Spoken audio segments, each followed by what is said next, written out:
Usut tuntas dalam kasus pagar laut Tangerang kita bahas dengan Gufroni selaku Ketua Riset dan Advokasi Publik LBH APPP Muhammadiyah dan juga Yusuf Warsim selaku anggota Kompolnas. Bang Gufroni juga ini merupakan pelapor ya terkait dengan kasus pagar laut terutama untuk pemalsuan dokumen. Selamat malam Bapak-bapak semua. Selamat malam.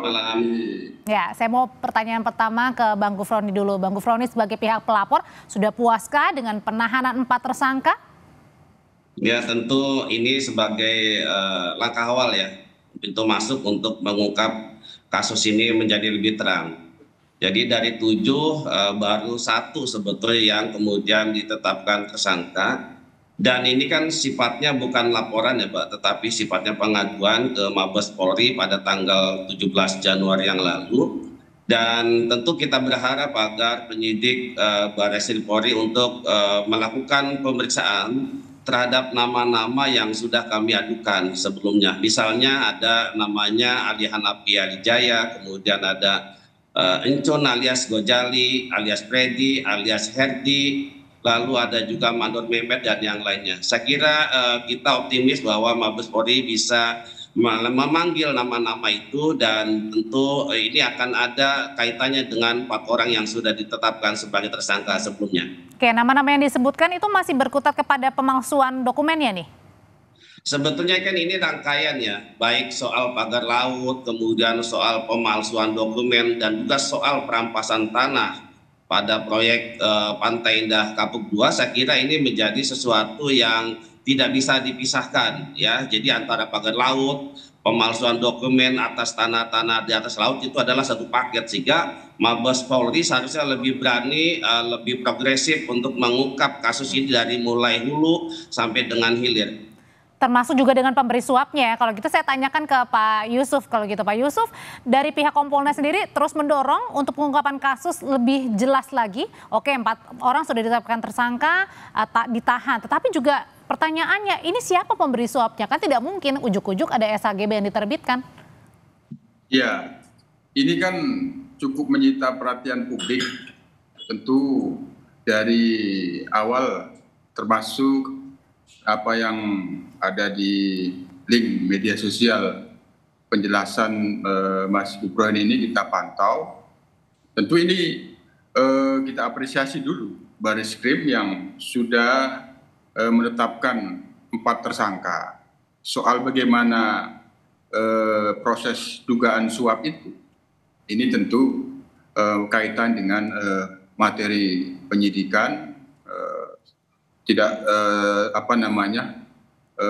begitu mudah untuk diungkapkan, semuanya kan itu harus berdasarkan bukti-bukti. Tapi dalam penanganan kasus ini yang perlu dipastikan penyidikannya benar-benar secara profesional, yang itu nanti kita dorong dan kami pantau. Kita sangat berharap ya mengalir saja sesuai dengan fakta-faktanya seperti apa. Dari pihak pengadu Mas Gufroni ada beberapa hal-hal yang nama-nama yang itu menjadi perhatian untuk bisa dilakukan pemeriksaan. Nah itu menjadi dasar untuk kita juga mendorong agar apa yang diharapkan dari pengadu, yang itu tentu karena ini menjadi perhatian publik, benar-benar mencerminkan harapan masyarakat, termasuk yang ada satu ucapan satu kegembiraan sampai mencukur rambut.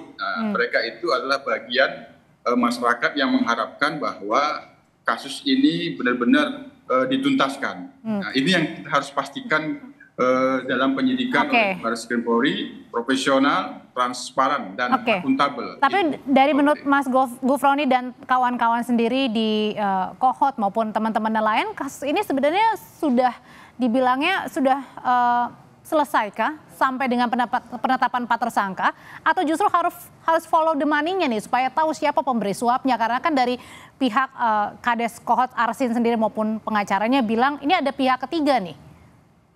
Ya tentu ini kita tetap apresiasi, tetapi tentu tidak selesai sampai penetapan tersangka 4 orang ini. Dan karena penyidik Mabes Polri sedang menelusuri terkait dugaan aliran uang atau tindak pidana pencucian uang, sebetulnya itu bisa masuk nanti dari mana aliran uang ini. Apakah dari pemohon untuk penerbitan HGB itu atau dari sebuah perusahaan yang besar itu gitu ya.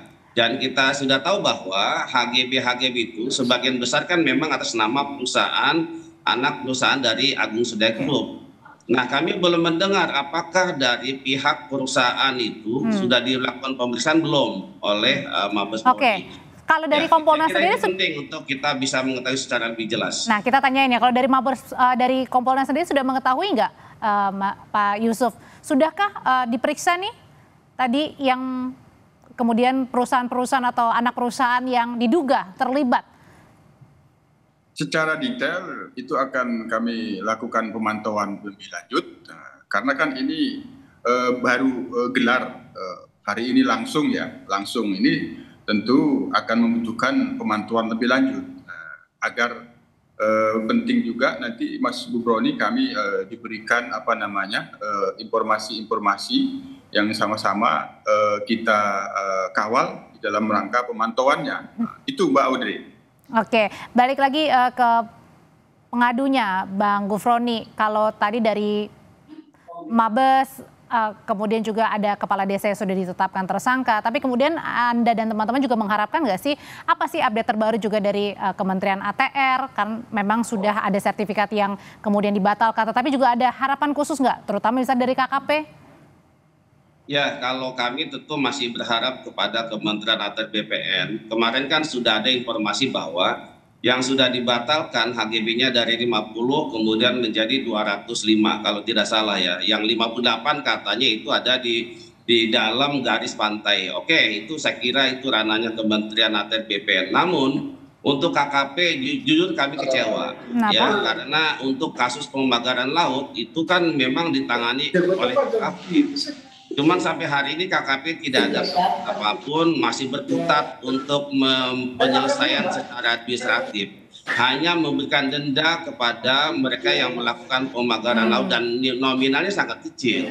Jadi kita juga tidak harus sebanding ya dengan kerusakannya gitu ya. Laut itu ada beban bagi pelakunya untuk mencabut atau setidak-tidaknya biaya-biaya yang dikeluarkan kemarin oleh Angkatan Laut dan yang lainnya itu diganti oleh pelaku pembakaran laut, dan itu saya kira ranahnya KKP. Oke, baik, terima kasih Bang Gufroni, terima kasih Pak Yusuf Warsim. Masih menanti ya bagaimana kelanjutan kasus dari pemalsuan dokumen maupun pemasangan pagar laut. Terima kasih.